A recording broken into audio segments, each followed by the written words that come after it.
Esta é a edição de Notícias Urgentes. Eu sou Denise Levin, ao vivo em Tel Aviv. Muito obrigada por nos acompanhar. Começamos com notícias de última hora, um grande anúncio para o Oriente Médio. Um cessar-fogo de 10 dias entre Israel e Líbano está previsto para começar às 17 horas, horário do leste dos Estados Unidos. Isso corresponde à meia-noite em Jerusalém e em Beirute. O presidente Donald Trump usou sua rede social para dizer que conversou tanto com o presidente libanês Joseph Aoun quanto com o primeiro-ministro israelense Benjamin Netanyahu e que irá convidar ambos os líderes para a Casa Branca. Os Estados Unidos querem manter o impulso após o encontro histórico desta semana entre os embaixadores de Israel e do Líbano em Washington, a primeira conversa direta em mais de 3 décadas.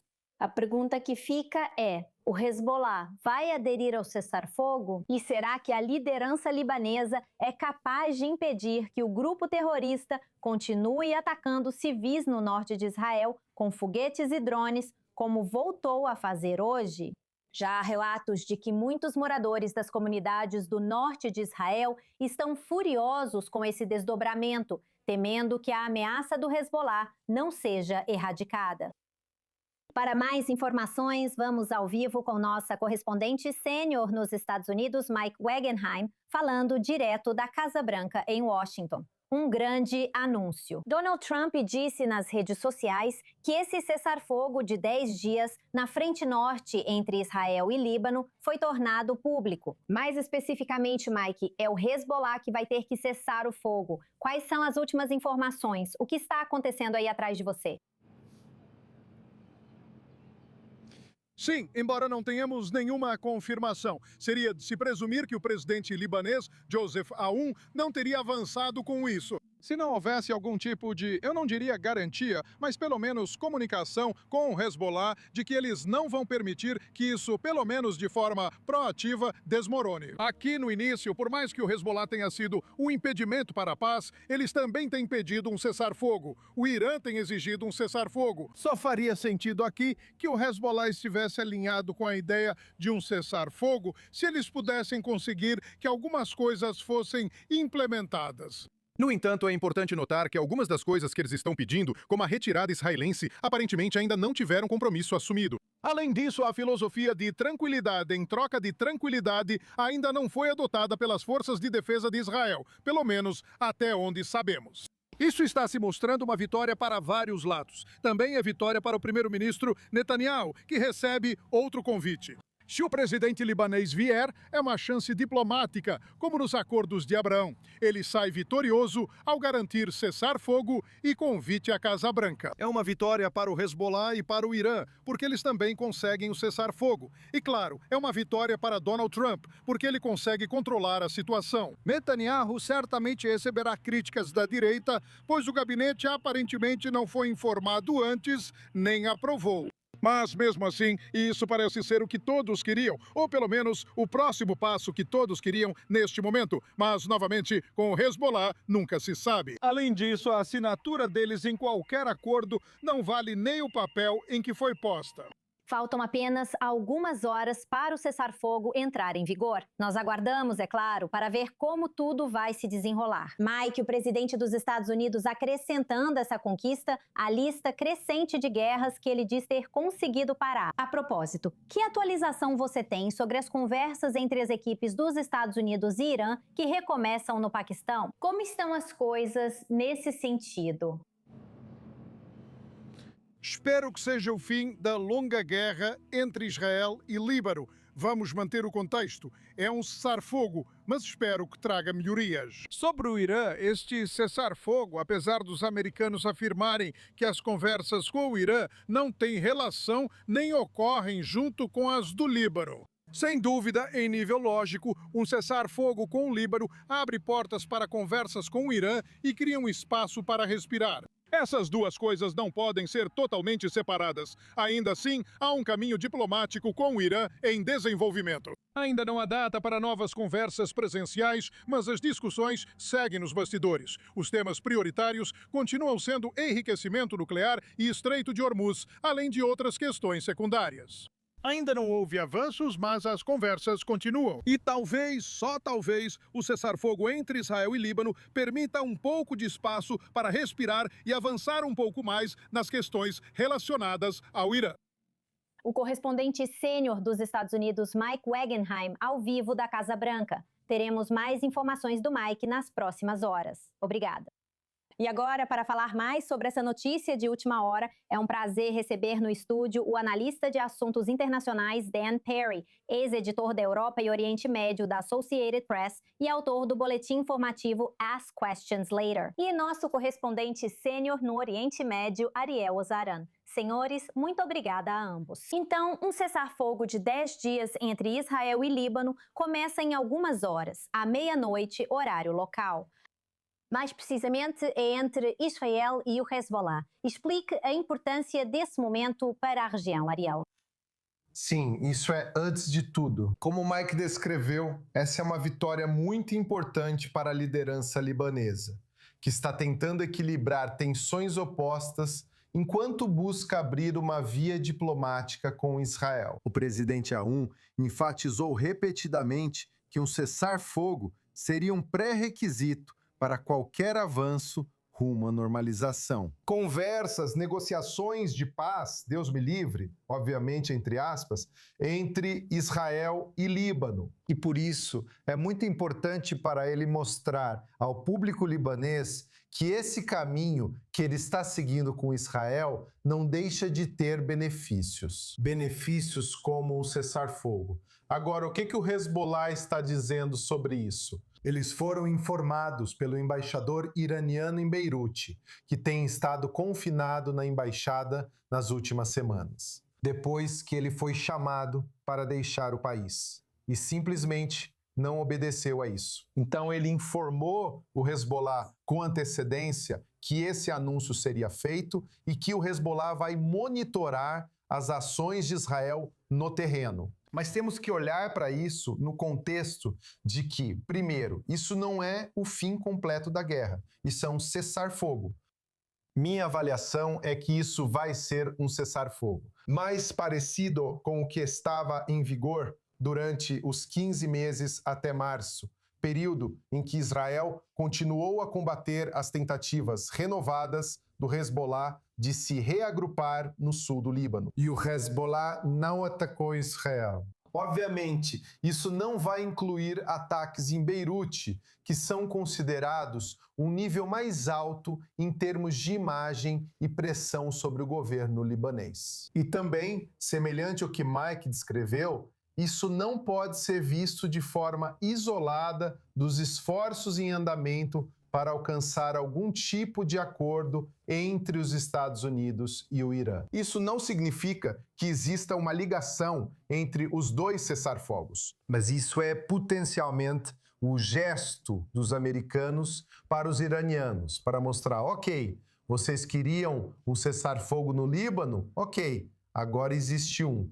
Vamos avançar para tentar chegar a um acordo. Então, esse é o contexto mais amplo das coisas. Também vou observar que Guy Israel, do canal hebraico Irmão, está dizendo, citando um alto funcionário israelense, que as forças israelenses permanecerão no local. Não haverá retirada. Então, eles continuarão mantendo essa zona tampão ampliada no sul do Líbano e a coordenação com os Estados Unidos, que Israel agirá contra qualquer ameaça iminente ou emergente, que é o mesmo modelo que Israel adotou no cessar-fogo anterior. Dan Perry, você cobre essa região há muito tempo. Qual é a sua opinião sobre a importância deste momento? Sabemos que Donald Trump está convidando tanto Joseph Aoun quanto Benjamin Netanyahu para a Casa Branca. Quais são suas impressões neste momento? A importância deste momento é enorme, basicamente. Temos aqui uma situação quase sem precedentes, em que a posição do governo de Israel e do governo do Líbano não estão tão distantes assim. E há um governo no Líbano que afirma desejar banir o Hezbollah e desarmá-los completamente.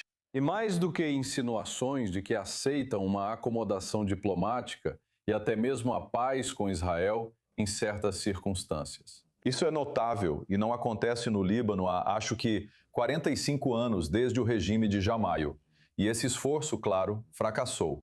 Seria tolice descartar isso simplesmente porque sabemos que, mesmo dizendo que querem desarmar o Hezbollah, eles são fracos demais para fazer isso.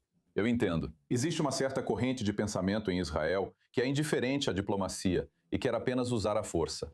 O uso da força poderia manter uma zona de amortecimento no sul do Líbano, mas a experiência de Israel foi ruim, pois os soldados se tornaram alvos fáceis. Ao final, Israel se retirou em 2000, praticamente envergonhado. Ou apenas enfraquecer o Hezbollah com bombardeios e ataques ocasionais. O Hezbollah recua ao norte, no Vale do Beca. Israel tem feito isso de uma forma ou de outra há 40 anos. Talvez seja a hora de tentar algo diferente. O que exatamente seria isso é complexo, pois não teria levado meio século para resolver se fosse simples. Sempre fui a favor de estender a mão para qualquer um que esteja disposto a dialogar com você no Oriente Médio. Trabalhar com o governo do Líbano, tornar isso um problema de todos, ser muito transparente sobre isso, explicando que vamos ajudá-los tanto quanto eles quiserem. A presença de Israel no Líbano é um tanto tóxica. Países árabes talvez possam ajudar, talvez países ocidentais possam ajudar. Tudo isso é complexo. O Líbano é atormentado por memórias da guerra civil, que ressurgem quando pensam nas forças armadas enfrentando o Hezbollah. Eles ainda estão traumatizados pela ocupação síria, que terminou há cerca de 20 anos, e certamente estão traumatizados por Israel. E quanto às potências ocidentais intervindo, bem, colonização. Então não há uma resposta fácil aqui. Mas já está na hora do Líbano ser honesto e pedir ajuda. E eu acho que estamos vendo uma versão disso. E israelenses e libaneses deveriam se alegrar, porque parece haver uma janela de oportunidade aqui. Se isso for tratado corretamente, talvez o dinheiro da Arábia Saudita e do Golfo para ajudar o Líbano, que o Líbano precisa desesperadamente, possa fazer parte da equação para criar apoio público para isso. E também, se cerca de 3/4 do parlamento libanês quer se livrar do Hezbollah, há coisas que eles podem fazer sem precisar enviar homens armados para desarmá-los. Eles podem, por exemplo, proibir a atividade econômica do grupo. Eles podem cortar suas fontes de recursos. E se o Irã não só estiver enfraquecido, mas se a Síria também deixar de ser um corredor de armas do Irã para o Líbano, para o Hezbollah, esse cenário é promissor. E por fim, algo impressionante. Não há disputa política interna em Israel. Todos que conheço apoiam o governo, esperando que algo bom aconteça. Vamos analisar isso mais a fundo em breve. Fiquem conosco, senhores. Agora falando sobre a ameaça do Hezbollah. Vamos dar uma olhada no que realmente está acontecendo no local. Tropas das FDI têm operado nos redutos do Hezbollah no sul do Líbano, encontrando armas dentro de prédios civis e desmantelando a infraestrutura do grupo terrorista. As FDI afirmam que mais de 70 locais do Hezbollah foram destruídos em ataques. Também há relatos de que a última ponte usada pelo grupo terrorista para transferir armas para o sul do Líbano foi completamente destruída. Agora vamos ao vivo com a correspondente Balik Sadin, direto do norte de Israel. Então, Balik, um cessar-fogo de 10 dias está previsto para começar à meia-noite, horário local. Vamos ver como o Hezbollah responde. Mais cedo, um foguete atingiu Kiryat Shmona. Qual a atualização mais recente? O que pode compartilhar? Sim, Mineta, tem estado tudo estranhamente quieto nas últimas horas, exceto por um pequeno ataque de drone ao oeste de Gareth. Isso foi interceptado quase imediatamente, mas foi só isso, nas últimas horas. Durante todo o dia, houve sirenes por todo o norte de Israel, incluindo o que você mencionou, a rajada de foguetes em direção a Kiryat Shmona, em que um foguete que não foi interceptado, aparentemente, caiu sobre um carro, que pegou fogo e foi destruído, mas não houve vítimas nesse ataque.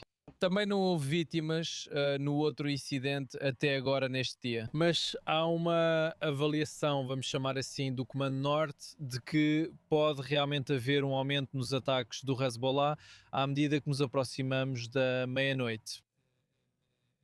Hora do cessar-fogo, por isso agora os municípios do Norte também estão enviando alertas para os moradores ficarem atentos, pois pode haver um aumento nos ataques do Hezbollah. Isso é algo a que já estamos acostumados. Assim que o Hezbollah, o Hamas ou qualquer uma das organizações ao redor de Israel sabem que há um cessar-fogo, normalmente eles aumentam seus ataques porque querem dizer que foram eles que atacaram por último. Essa é a doutrina deles. No geral, podemos realmente dizer aqui qual é o sentimento após esses 10 dias de cessar-fogo. Lendo uma declaração de Moshe Davidovich, que é o presidente do Fórum da Linha de Conflito, um fórum dos municípios e das cidades próximas à fronteira entre Líbano e Israel, ele diz que os acordos são assinados por engravatados em Washington, mas o preço é pago com sangue, em casas destruídas e comunidades desmanteladas aqui. Ele também acrescenta que o anúncio do cessar-fogo, que não inclui uma ação letal contra o Hezbollah para qualquer violação da zona de segurança livre de terrorismo até o rio Litani, não é uma conquista política. É uma sentença de espera pelo próximo massacre. Esse é o sentimento que estamos ouvindo de diferentes líderes municipais aqui no norte de Israel. Eles estão muito cautelosos em relação a esses 10 dias de cessar-fogo temporário. Eles querem, afinal, que a missão seja concluída e que o Hezbollah, do outro lado, seja completamente desmantelado. Certamente dá para entender o ceticismo deles neste momento. Correspondente Balik Sadim, ao vivo do norte de Israel. Muito obrigada. Mais informações do Bali, é claro, nas próximas horas. E agora para mais reações e análises. É um prazer receber Kanin Kadar, pesquisadora sênior do Washington Institute for Near East Policy, que está conosco agora de Washington. Muito obrigada pelo seu tempo. Quais são seus pensamentos sobre este momento? Donald Trump fazendo esse anúncio dramático, esse cessar-fogo de 10 dias na frente norte entre Israel e Líbano. Mas, mais especificamente, é o Hezbollah que vai ter que parar de disparar contra as comunidades israelenses. Qual é a sua avaliação, sua reação? Boa noite, obrigada por me receber de novo. Essa é basicamente a questão. Então, é um cessar-fogo de 10 dias que aconteceu após uma reunião, negociações diretas, conversas diretas entre os embaixadores do Líbano e de Israel. E essa reunião foi chamada de negociações de paz em andamento. Então, isso não é apenas sobre o cessar-fogo, isso faz parte de um processo maior e mais longo. Ou seja, de acordo com muitos em Washington, isso está caminhando para um acordo de paz. Que basicamente o que precisava ser feito hoje era o seguinte: deveria haver, de acordo com Trump, ele queria que Netanyahu e Joseph Aoun conversassem por telefone. Eu pedi algum tipo de cessar-fogo para poder dizer, conseguir algo como pré-requisito. E foi isso que aconteceu. Agora a bola está com o Líbano. E temos que ver se o Hezbollah vai cumprir esse cessar-fogo. Acredito que isso está relacionado ao que ocorre no Irã e internamente no Líbano. Se o Hezbollah parar de atacar Israel e o cessar-fogo for realmente implementado por ambos os países, então veremos um teste de 10 dias para o Líbano, onde o Líbano terá que garantir que sua decisão política de não confrontar o Hezbollah mude. As Forças Armadas libanesas terão papel maior e estarão sob intensa vigilância e observação. Agora que Israel parou de bombardear o Líbano e o Hezbollah, o que as Forças Armadas libanesas farão? Elas vão implementar a decisão do governo desarmando o Hezbollah ou não? Esse é o principal assunto agora. E realmente a bola está com o Líbano. E hoje vamos ver. Temos 10 dias para ver se isso vai funcionar ou não. Essa, certamente, é a principal questão, a que mais preocupa os israelenses, especialmente aqueles que vivem perto da fronteira norte. Quando olhamos para a reação do primeiro-ministro, Nawaf Salam, ele acolheu o anúncio e também quis agradecer o que chamou de todos os esforços regionais e internacionais feitos para alcançar esse resultado, especialmente os dos Estados Unidos e, curiosamente, da França, da União Europeia e de todos os irmãos árabes. Em suas palavras, liderados pela Arábia Saudita e Egito, assim como Catar e Jordânia. Nos dê sua opinião sobre o impacto que essas nações podem ter no futuro nessa frente, especificamente também dentro do Líbano. Isso é muito típico do primeiro-ministro, sabe? Ele agradece a todos porque ele é muito próximo da Arábia Saudita e da França em particular. E ele agradece pelo esforço deles, porque eles têm, sabe, tentado fazer algo. Mas vamos ser claras, sabe? As únicas pessoas que realmente fizeram isso acontecer foram os Estados Unidos. E isso está muito claro. Foi uma iniciativa dos Estados Unidos e foi levada ao mais alto nível nos Estados Unidos. E sem isso, nada disso poderia ter acontecido. Então, isso está muito claro. Hoje, o envolvimento dos Estados Unidos e o engajamento em alto nível dão um impulso a isso.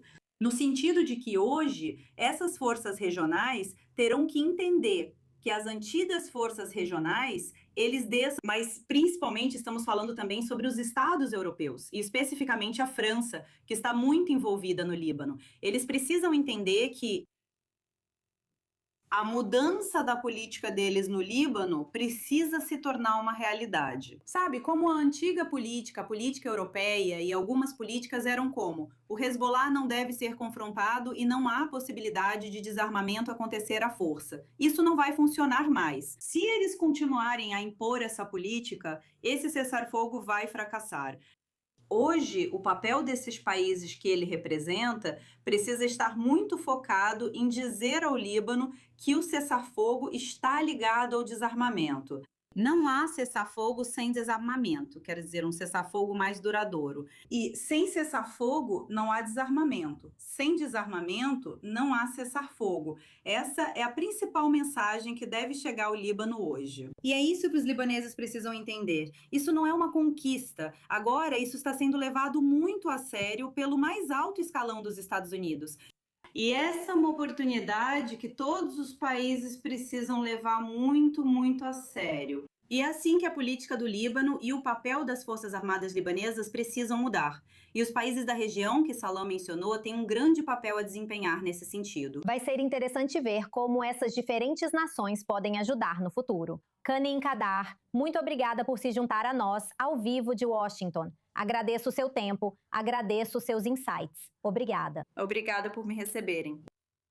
E agora, juntando-se ao nosso painel aqui no estúdio, é uma grande honra receber o Major-General da Reserva, Eitan Dankard, ex-secretário militar de 3 ministros da Defesa de Israel e ex-coordenador das atividades do governo nos territórios palestinos nas Forças de Defesa de Israel. Um grande anúncio neste dia. Eitan, qual sua avaliação e conclusões? Primeiramente, na avaliação básica, o cessar-fogo entre Irã, Estados Unidos e, claro, Israel já era esperado. Que o Líbano faria parte do pacote, como de fato aconteceu agora. Mas o processo que vem, desde o primeiro passo até agora, eu acho que é um fracasso do governo israelense em termos de política e, acima de tudo, de Benjamin Netanyahu. Porque, por outro lado, quando era assim, houve essa separação entre Líbano e Irã, isso era uma conquista. Isso por uma semana entre as 2 semanas do que está acontecendo. Em segundo lugar, da forma como as coisas estão indo no Líbano, pelo lado militar, acho que estamos fazendo um ótimo trabalho. É muito difícil. Aqueles que não conhecem a realidade aérea e geográfica do que está acontecendo não conseguem entender os verdadeiros heróis que avançam metro a metro. Os soldados israelenses conseguiram tomar uma parte muito importante do sul do Líbano, do Hezbollah, para o futuro. A terceira questão que iniciamos as negociações com o Líbano como país. E o que aconteceu? Hoje, o presidente libanês teve a ligação telefônica sobre o cronograma de curto prazo. Essa é a grande perda da política que me refiro quando falo de Trump. Pouco tempo depois disso, você recebe a mensagem de cessar-fogo. Pode ser aceitável, lógico, considerando as questões e discussões entre os dois lados. Podemos lidar com o exército israelense com ou sem o cessar-fogo para dar uma chance a esse ponto de convergência política para alcançar o objetivo. Mas qual é o fracasso? É um fracasso interno, porque você não pode chegar aos seus civis, às suas forças armadas e trazer uma mensagem como foi feito há 1 minuto. E é como dizer a Israel: faça isso e siga em frente. Não está funcionando. Esse não é o jeito de liderar o país. Nós somos fortes. Tivemos conquistas, mas essas conquistas estão tendo menos impacto na região do Oriente Médio. Você tem que ser forte, não só no lado militar, mas também no lado político. Não podemos nos dar ao luxo, não podemos permitir que o Irã diga que teve grandes conquistas ao chegar a esse ponto. E o Hezbollah, é claro. E eu acho que há muitas dúvidas em relação a esse tipo de cessar-fogo. E as maiores começaram agora. Se o Hezbollah estiver lançando ataques contra Israel, apenas Líbano deve ser atingido pelas forças aéreas israelenses. Fique com a gente. Vamos analisar exatamente isso depois de um breve intervalo. Senhores, temos muito mais para discutir sobre o que está acontecendo no local e também na frente diplomática. Fique conosco, voltamos em 2 minutos com a edição de Notícias Urgentes.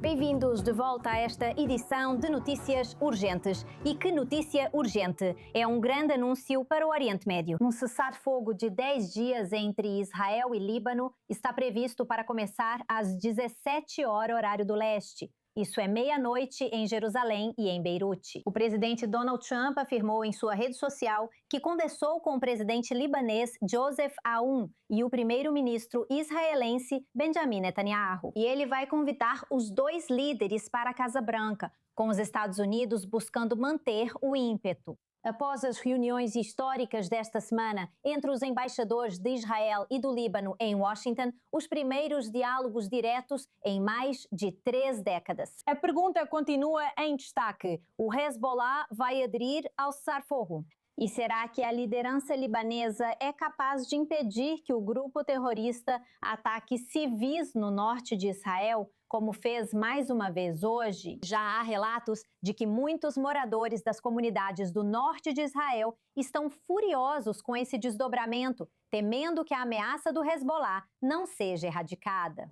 Ainda no estúdio, o nosso painel, o Major-General da Reserva, Eitan Dungó, o analista de assuntos internacionais Dan Perry e nosso correspondente sênior para o Oriente Médio, Ariel Ozaran. Há muito o que discutir, mas muitas perguntas sobre a provável reação do Hezbollah.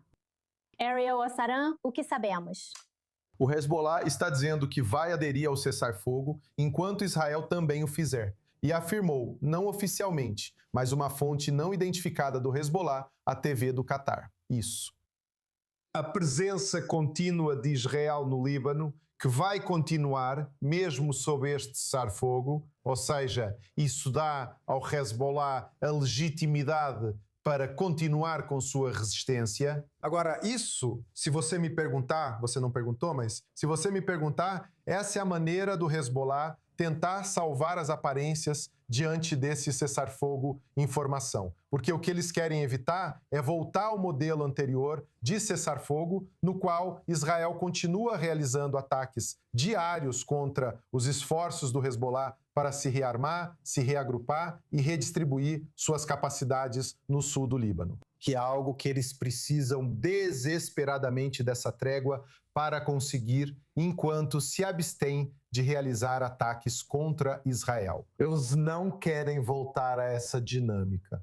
No entanto, todos os sinais, não temos muitos, mas todos os sinais indicam que é exatamente esse o modelo que devemos ver aqui. Então, o Hezbollah vai dizer que mantém o direito de continuar resistindo. Eles têm feito isso. Disseram isso durante os 15 meses de cessar-fogo, entre novembro de 2024 até 2 de março, quando retomaram seus ataques contra Israel. Eles mantiveram essa posição, mas ficaram quietos e não atacaram Israel. O que eles fizeram nesse período foi reconstruir suas capacidades para permitir que pudessem enfrentar Israel da maneira que fizeram nessas últimas semanas. Então o teste será para Israel. Como eles vão manter esse equilíbrio esse limite de continuar impondo suas linhas vermelhas contra o Hezbollah, mas sem atrapalhar os esforços de cessar-fogo e negociação entre os Estados Unidos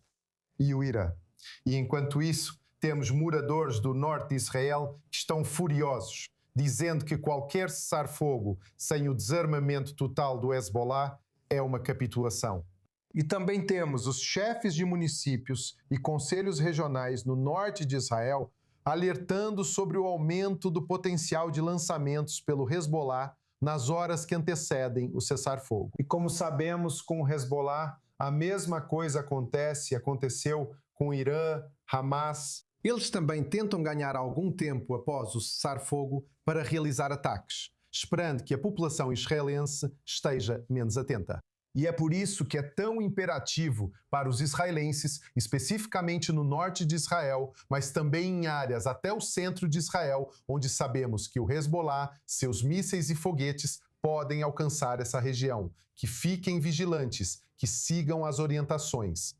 E, obviamente, sempre que houver alertas, que se dirijam aos abrigos. Vamos analisar mais profundamente como está sendo a reação agora para as comunidades no norte do país. Mas, Dan, quero falar com você sobre a questão diplomática. Estávamos falando mais cedo na transmissão sobre a reação do primeiro-ministro do Líbano, falando sobre os vários países que ele queria agradecer, incluindo os Estados Unidos, França, União Europeia e também Arábia Saudita, Egito, Catar e Jordânia. E qual é a sua percepção sobre o impacto que esses países realmente poderiam ter nessa parte tão delicada do mundo? Significativo, com certeza. Temos um dilema real. Há mais de 40 anos não conseguimos eliminar o Hezbollah. Não é um problema de Israel, é um problema da região e certamente do Líbano. E acho que Israel seria mais sábio se não tentasse ter o monopólio de resolver o problema, especialmente porque já falhou várias vezes. Você poderia enumerar cerca de meia dúzia de pequenas guerras e mini-guerras que não conseguiram alcançar uma resolução. Então, é claro, se toda a Liga Árabe, se todos os países que você mencionou se unissem e tomassem todas as medidas possíveis, incluindo impedir as atividades financeiras do Hezbollah e privar completamente o Hezbollah de qualquer legitimidade, isso seria incrivelmente útil. Repito, talvez até com tropas em solo no Líbano para mudar a equação, já que o exército libanês é mais fraco que o Hezbollah. Isso vai exigir muita diplomacia pública e inteligência aqui. E eu tenho que dizer, infelizmente, o governo israelense parece incapaz disso. Eu ouço constantemente em várias aparições na TV internacional e em palestras que dou em diversos fóruns que se estabeleceu uma narrativa de que Israel está tentando expandir suas fronteiras. É por isso que Israel fala sobre uma zona de segurança no sul do Líbano. Agora, eu sei que isso é um absurdo. Eu entendo o cinismo em relação ao governo atual, mas eles não são culpados disso.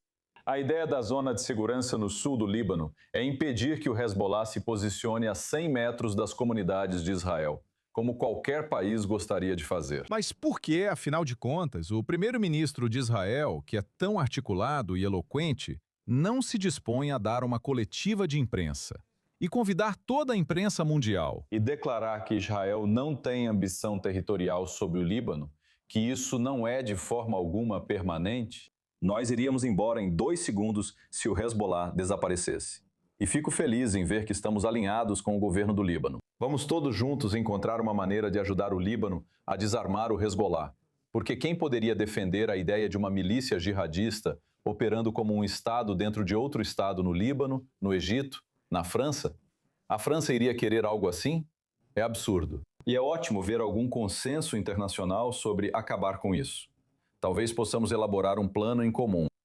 Para contextualizar, também é importante que as pessoas lembrem que foi no dia 8 de outubro que o Hezbollah decidiu mostrar sua solidariedade ao Hamas, entrando na guerra, e agora já se passaram 2 anos e meio desde então. E neste dia, novamente, foguetes e drones foram lançados pelo Hezbollah no sul do Líbano, em direção a áreas civis do país. Israel precisa defender seus cidadãos. Ethan Jang, quero saber sua opinião. Muito claro e muito breve. A área que estamos mantendo é necessária para a segurança das pessoas que vivem no norte de Israel, especialmente e também, digamos, para a segurança do país.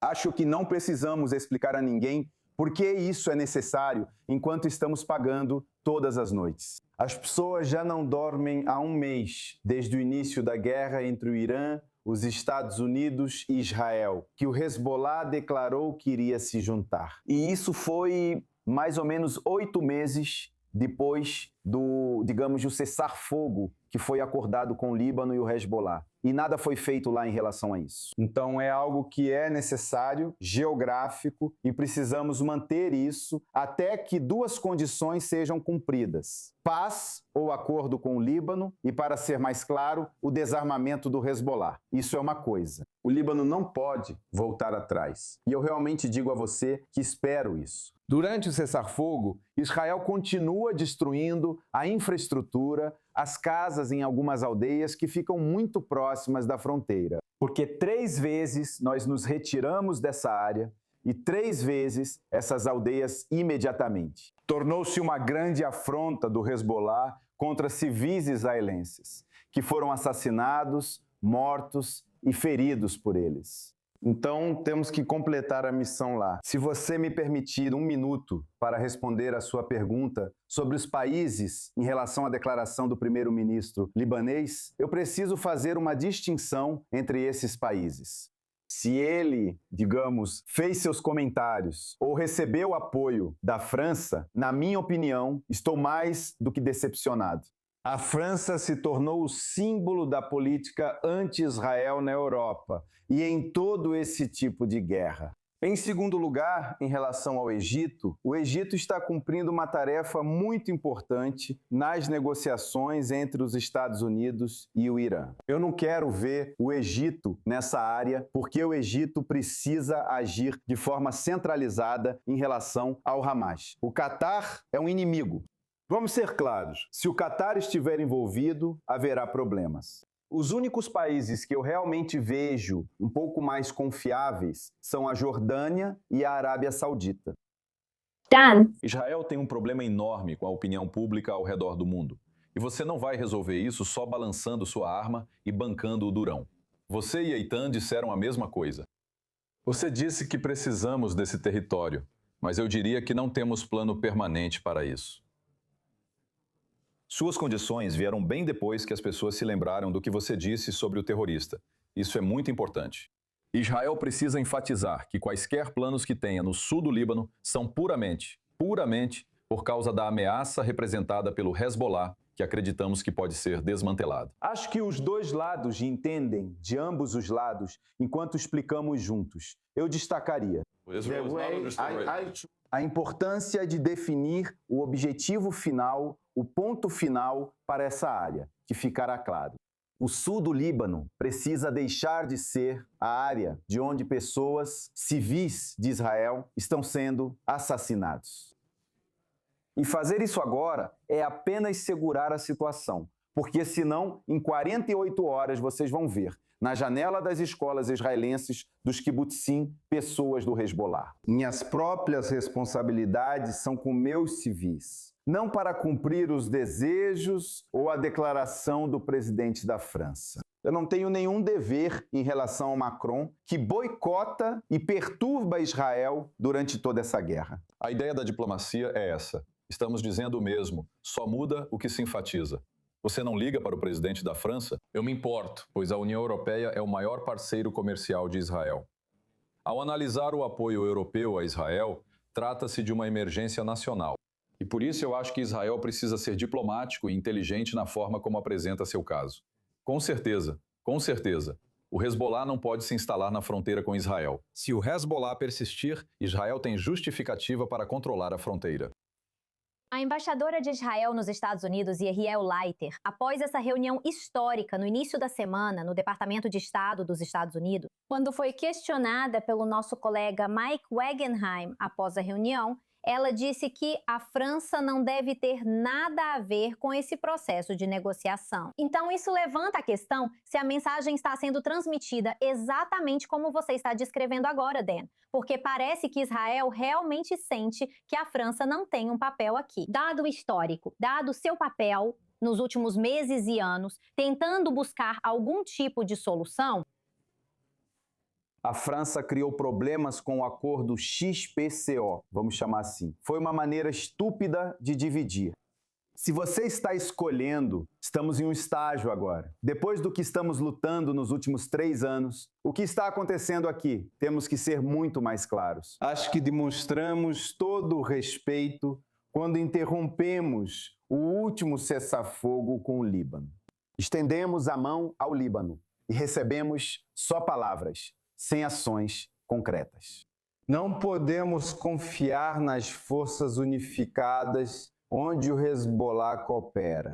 Isso me lembra um pouco o sistema da UNRWA. Temos que defender nossos civis. Temos que terminar. Não temos o que fazer no Líbano. Um segundo depois que o Líbano assinar um acordo de paz com Israel e depois que o Líbano declarar o desarmamento do Hezbollah. Vamos ver se Macron é realmente, digamos, o cara que busca cessar fogo em todo o Oriente Médio. Se ele estará lá com seu povo para ajudar o Líbano a desarmar o Hezbollah. Quem vai fazer isso? Só nós? Eu concordo, mas envolvendo a União Europeia com as capacidades militares que eles estão adquirindo, talvez a OTAN. Fazer com que a França se envolva ativamente em incentivar o Líbano a tomar as medidas necessárias, a ter a coragem necessária, eu não acho que será alcançado através da belicosidade de diplomatas pouco diplomáticos. Eles deveriam estar engajados.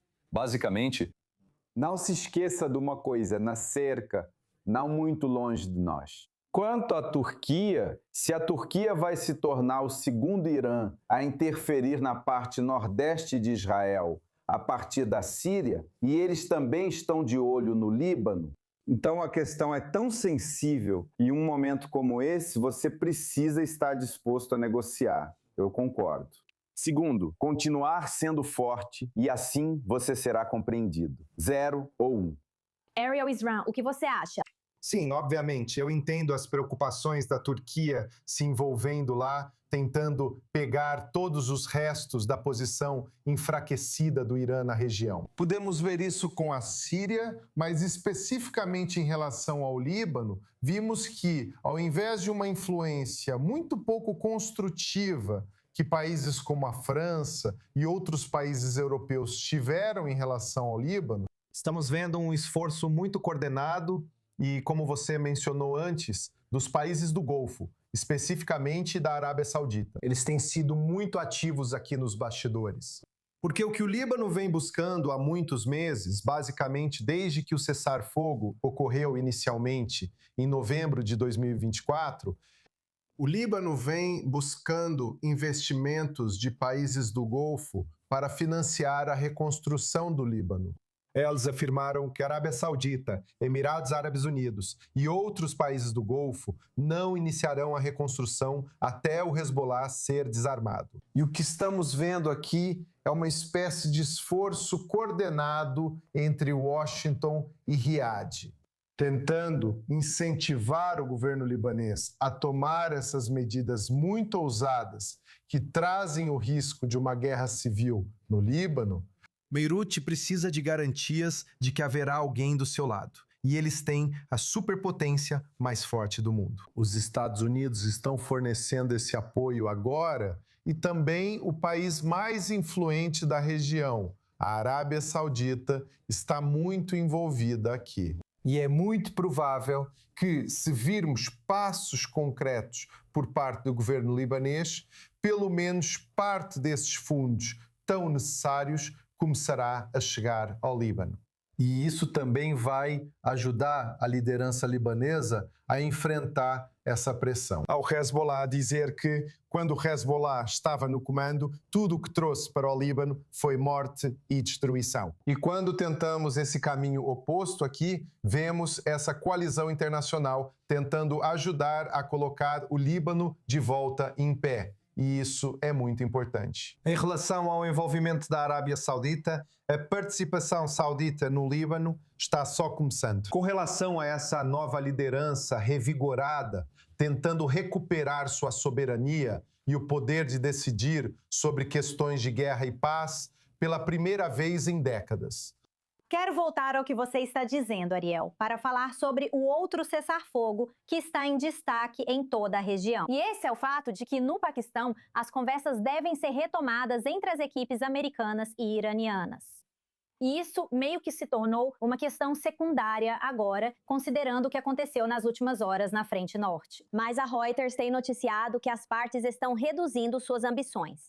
E Dan Perry queria saber sua opinião sobre a provável retomada das negociações e qual o objetivo final agora. O que seria diferente na segunda rodada que eles não conseguiram resolver depois de 21 horas em Islamabad há uma semana. A diferença entre as duas rodadas é que a segunda rodada não é a primeira, e nenhuma negociação com os iranianos vai ser resolvida na primeira rodada.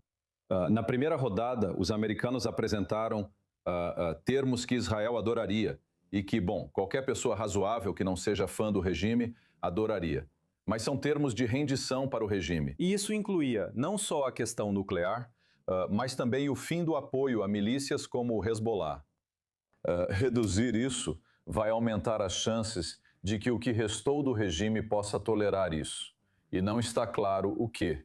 Qual é a melhor ideia? Porque, assumindo que quase todos queremos o colapso do regime, inclusive a maioria dos iranianos, com certeza. O ideal é degradar ainda mais as capacidades deles em solo por mais algumas semanas, enquanto israelenses seguem nos abrigos. E a economia mundial sofre ou não está tão claro.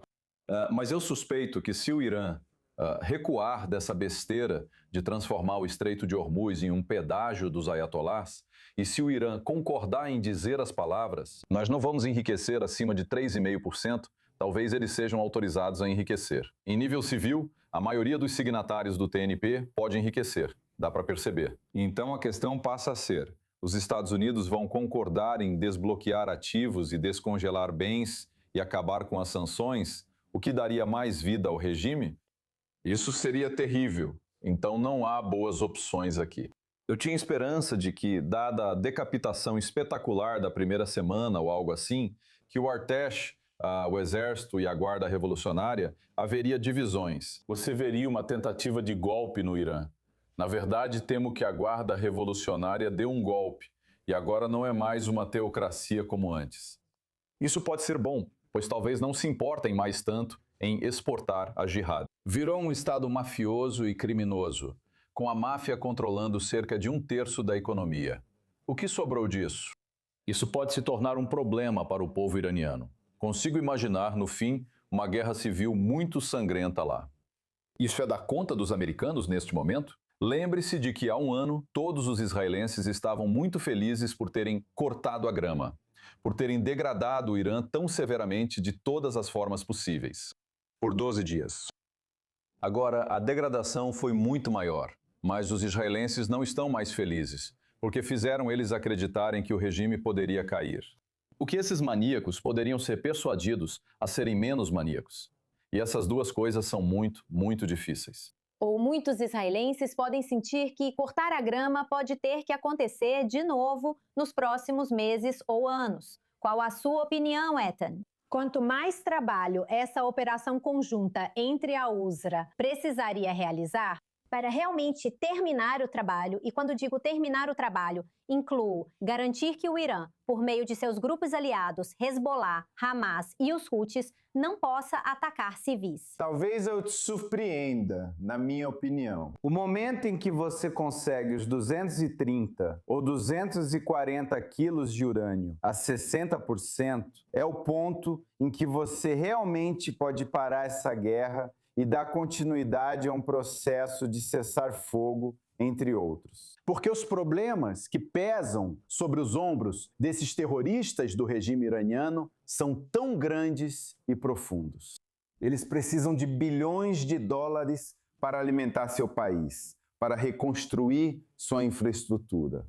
As conquistas militares alcançadas até agora pelos Estados Unidos em Israel são tão grandes, tão profundas e tão bem planejadas que realmente foram coisas incríveis. Cada vez mais, à medida que o tempo passa, vamos entender a profundidade disso. Mas sem tirar esse urânio para fora, sem dizer que removemos a ameaça nuclear do Irã, tudo isso sem prever. Esse é o passo final importante para que possamos concluir essa guerra. E isso é algo realmente assimétrico em relação ao que conquistamos. Também há o Estreito de Hormuz, que não pode ser ignorado. Esse era o próximo ponto. Na minha opinião, estamos próximos de 2 objetivos: a liberação de Hormuz e a abertura. Esse é o respeito ao dono, Trump, e, em segundo lugar, o nuclear junto com isso. Sem isso, tudo pode ser concluído imediatamente. Tenho mais notícias de última hora. Benjamin Netanyahu emitiu uma declaração. Vamos ouvir. Temos uma oportunidade de fazer um acordo de paz histórico com o Líbano. O presidente Trump planeja convidar a mim e ao presidente do Líbano para avançar com esse acordo. Essa oportunidade existe porque desde a guerra de recuperação mudamos profundamente o equilíbrio de poder no Líbano. Ativamos os pagers, destruímos o enorme arsenal de armas de 150 mil foguetes e mísseis que Nasrallah planejava usar para destruir Israel. Acabamos de eliminar Nasrallah. E esse novo equilíbrio de poder mudou de tal forma que começamos a receber ligações do Líbano no último mês para iniciar conversas diretas de paz. Isso não acontecia há mais de 40 anos. Eu atendi a esse chamado e concordei com um cessar-fogo temporário de 10 dias para tentar avançar no acordo que começamos a discutir na reunião entre os embaixadores em Washington. Nas conversas de paz, temos 2 exigências básicas. Uma é o desarmamento do Hezbollah para um acordo de paz sustentável, paz baseada na força. Para alcançar esse cessar-fogo, o Hezbollah insistiu em 2 exigências. A primeira, que Israel deve se retirar de todo o território libanês. A segunda, um cessar-fogo em que calma seria respondida com calma. Eu não concordei, nem com isso, nem com aquilo. Nós permanecemos no Líbano em uma extensa zona de segurança, não apenas nos 5 pontos que existiam nos meses anteriores. Esta é uma zona de segurança que começa no mar e termina na base da montanha Kirmon e na fronteira com a Síria. Uma zona de segurança de 10 quilómetros. É isso que temos e é onde vamos ficar, e não vamos sair. Isso nos permite frustrar a ameaça de uma invasão terrestre e também impedir o lançamento direto de mísseis contra nossas comunidades. As comunidades da fronteira norte estão protegidas dessas 2 ameaças. Ainda há mais mísseis, ainda há mais foguetes. Teremos que lidar com isso. Conversei com o presidente Trump nos últimos 2 dias e ele me disse que está determinado, firmemente, a continuar o bloqueio naval ao Irã e também a promover o desmantelamento das capacidades nucleares do Irã. O que restou delas? Ele não vai desistir disso e, com certeza, é capaz de eliminar essas ameaças, assim como fizemos juntos. Obviamente, vamos lidar com a ameaça dos mísseis. Esses são 2 processos massivos que podem mudar nossa situação de segurança pelas próximas décadas. Benjamin Netanyahu, sobre este momento histórico para o Oriente Médio, cada um dos nossos convidados terá 30 segundos para suas considerações finais sobre o que acabamos de ouvir. Dan Terry, é com você. Fico feliz em dar crédito a Netanyahu por, pela primeira vez, acenar com um ramo de oliveira e adotar um tom positivo. Ele iniciou dizendo que existe uma oportunidade histórica de paz com o Líbano, exatamente como eu afirmei há 1 hora. Isso é algo incrível que pode estar prestes a acontecer aqui. E Israel deve fazer tudo o que for possível para tornar isso realidade, basicamente. E quando ele fala sobre suas esperanças de que a questão nuclear possa ser resolvida com o Irã, e quando ele fala sobre suas esperanças, ele está tentando ficar com o mérito por razões políticas. Mas que o problema do Hezbollah pode ser limitado no Líbano e que a paz pode ser estabelecida entre Israel e o Líbano. Isso talvez aconteça dias antes de uma reunião histórica com Joseph Aoun, o que é motivo de comemoração. Música para os ouvidos de muitos, mas não de todos. Eitzan Dungat, 30 segundos. 36 segundos mais 2 pontos.